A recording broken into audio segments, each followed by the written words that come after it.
Hey y'all, Marriage in a Minute. Welcome back to our channel. Thank you guys so much for hanging with us, for venturing with us, for I know some of you are new to our channel. We are so grateful that you came over. I'm sitting looking cute. He's driving, so I think I might be doing most of the talking today. Maybe not.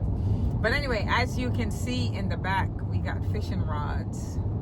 You know where we're going. We are headed fishing right now because it's the nicest day in probably about 2 weeks here in South Florida. It has been cold, y'all. I don't know. It just feels like I woke up in my old zip code in Brooklyn, but it hasn't been that bad. But yeah, it's been like 46 degrees from time to time in the mornings, like really chilly. You know, so but anyway, today's a great day though. Yeah, today is a wonderful day. So we are we decided that we would just pack this truck and we will head out fishing. Heading south.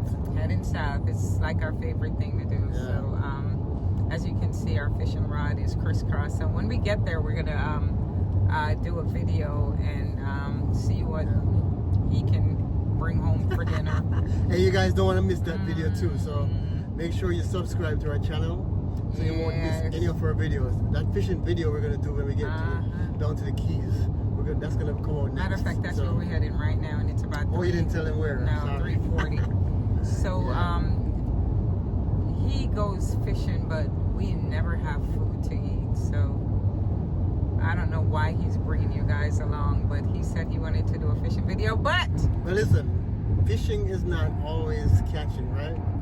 Whatever. Every day is a fishing day, but not every day is a catching day. We have fun when we go fishing, even if we don't catch fish. We want to catch fish, but hey, sometimes we don't. So I always do better than him anyway, and you guys are gonna see. I love fishing, so but anyway, today we are, and we again. Thank you guys so much. We appreciate every subscriber. We appreciate the new ones coming over. We know that you know we are new to you guys, but hang in there with us. We're hoping to encourage married couples. We're in people who've been divorced who are looking to get married. We just want to encourage you, even if we give you guys a sharp rebuke or a charge from time to time. We will always find a way to let you guys know that we are really just trying to encourage marriages, because we see the condition of marriages not just in this country but just all over the world. Man, marriages are taking a hit, and we just want to encourage you guys to say hang in there, hang tight. But anyway, we want to take you back down memory lane for a minute. Do you remember when you stood before your pastor with your spouse and you guys are exchanging wedding vows, and before your family, right? And your friends and everyone, and you're in white and he's in black tux, and you could not look better. Beautiful, handsome. And you start out when after a few minutes and you're going over your vows, it's for better, for worse, for richer, for poorer, or poorer, in sickness and in health. Till death we do part. Oops, sorry. Did I say it right? Yeah, close enough. Yeah. So let's take you back down memory lane, right? I know maybe some of you guys, you're watching right now, it's the last thing you want to think about. You're trying to figure out a way out of these vows, and you're probably at that point where you want to quit. So I'm taking you back to memory lane to just a reminder to ask you, what if the worst comes before the better, and the better is just around the corner? Yep. Sometimes it actually does happen that way, where the worst comes before the better. So what if the poor comes before the rich? What if the worst comes before the better, like we say? And what if the sickness comes before the health? Are you gonna check out? You cannot check out of something that you decide decided that would be a long life covenant with God before your family. And that is the thing that is tearing down marriages these days. You just want to quit. The vows, the good part of the vows, it keeps the marriage, but when it comes on to the other part, there's no commitment to stay. Stick and stay. So you want to check out. You go to a hotel and the time comes when you're gonna leave, you just check out. Just check out. Marriage is different. No, you gotta stay checked in. Yes. You gotta stay checked in.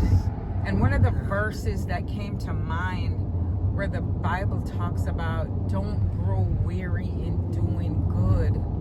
Don't grow weary in doing good, because you never know at the appointed time when you will reap your harvest, when that goodness will come, when the money will come, when the health will come. Right. So you can't just, like my husband say, you can't treat it like a 3-day hotel stay, and then when you're done you check out and you hand your keys back and you just walk out, because now you just move on.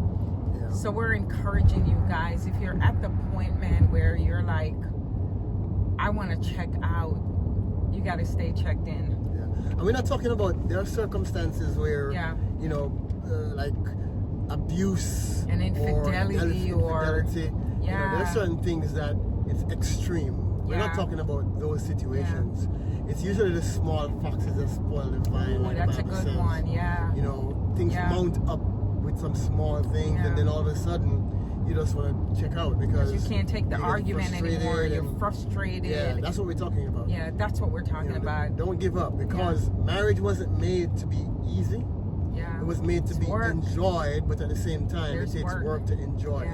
When God placed Adam in the garden, He told him to take care of the garden. And then He had Eve. That's the first marriage we're talking about. God wants you to take care of your marriage. If you have a garden and you don't water it, you leave it, it's gonna die, right? So you have to do things to water, instead of checking out the soil. You gotta do all that. Yes. Now here's the thing: if you check out and you get married again, you're gonna have more problems just the same. If you stay single, you're gonna still have more problems just the same in life. Life is gonna have problems. So it's two is better than one. Yeah. What did the Bible say? I don't remember, but two is better than one. Two is better than one.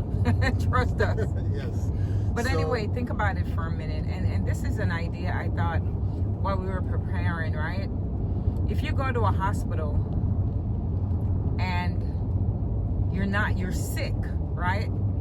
And you're on IV and you can't make it, right? And you're on all these things, and would you summon the doctor to your room and be like, man, I can't breathe, I can't walk, but I want out? Right. You don't discharge yourself from. So just think about, your marriage might be going through a sick point right now where it just feels like you just want to rip the IVs out of your hand, but you don't do that. So that's at the same time when you've got to honor God, honor your spouse, and go back to the Creator who created marriage. And know that there is an answer for you so that you can get through the bad times, right? The Bible said He's the great physician, and not only that, He is your very present help in time of need. So if your marriage is in trouble, you feel it, you know it, don't sit in a bad marriage where you can go ahead and get counseling. A part of me sometimes, like I've spoken to a lot of people, especially from the Caribbean, and man, we don't like going to counsel. Oh, this is my business, things aren't that bad. Why not? Why would you, if you wouldn't avoid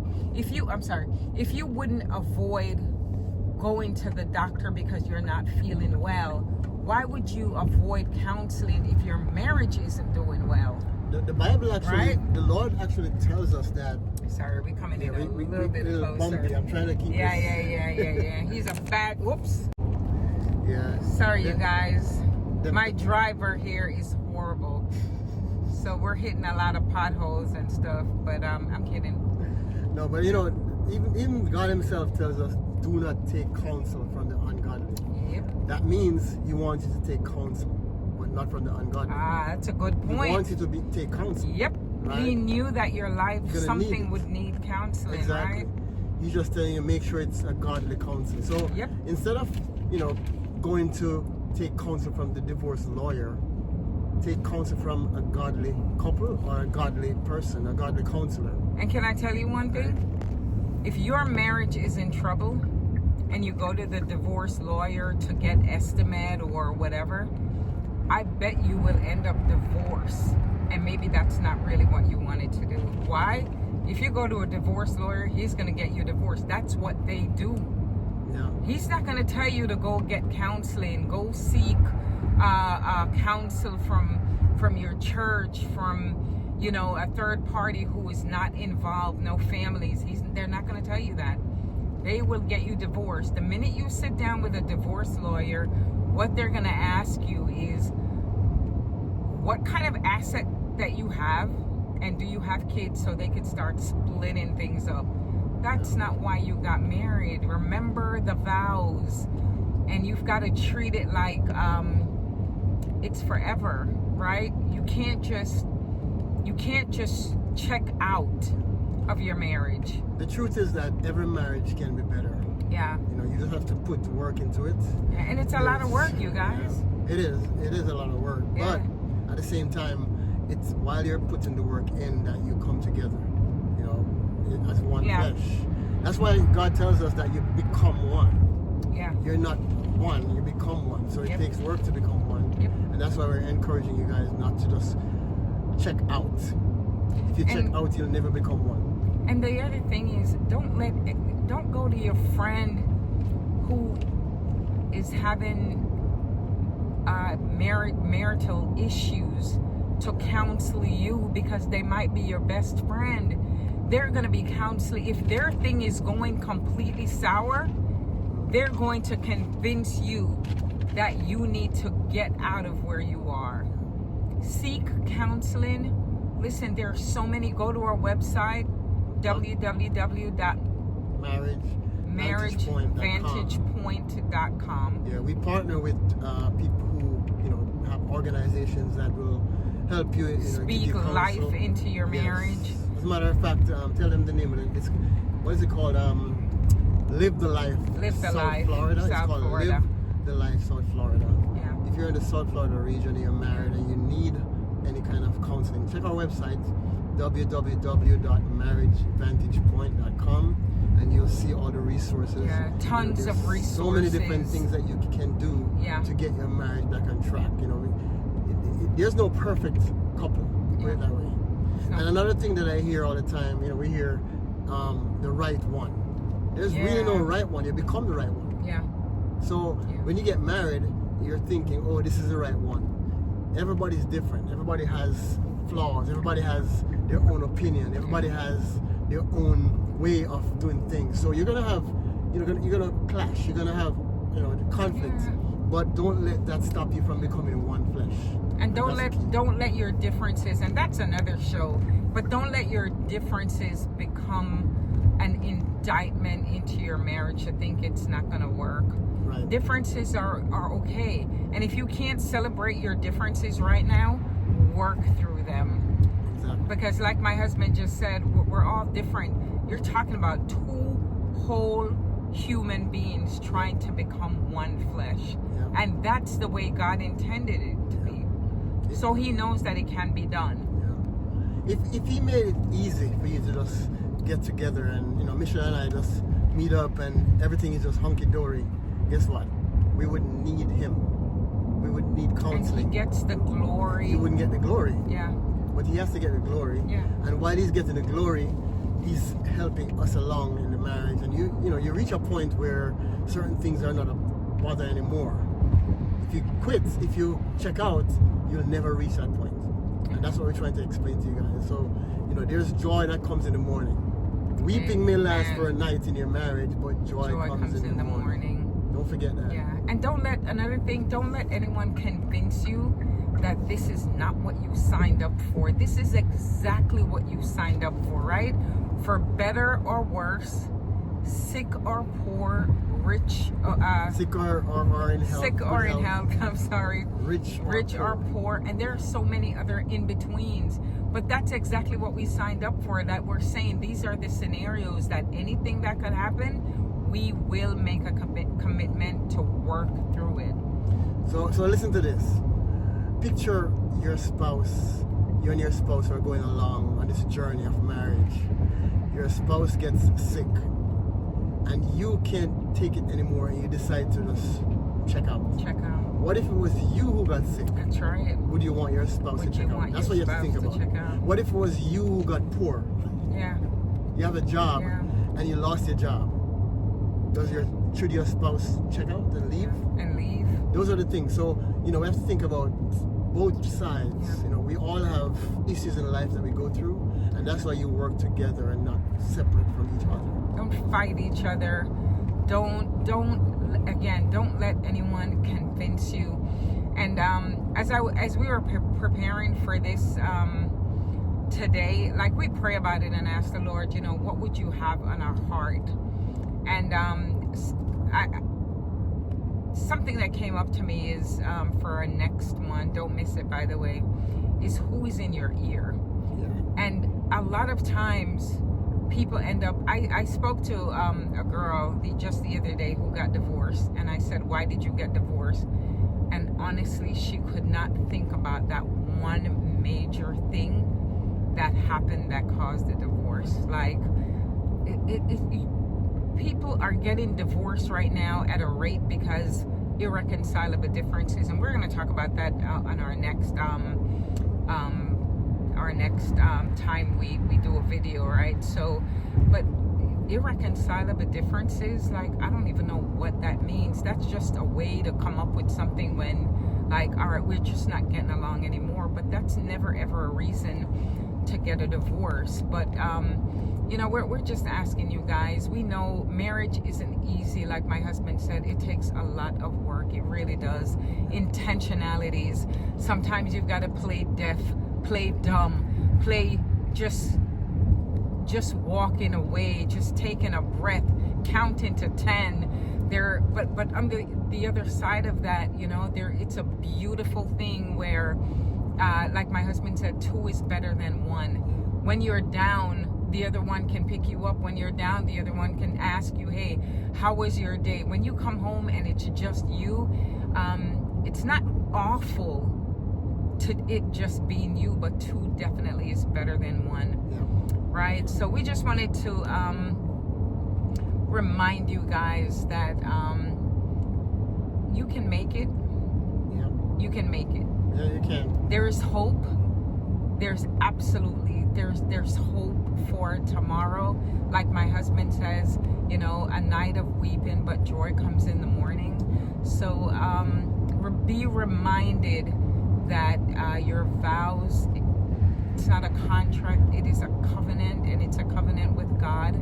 So be reminded that you guys can make it. We can all make it. We're not perfect.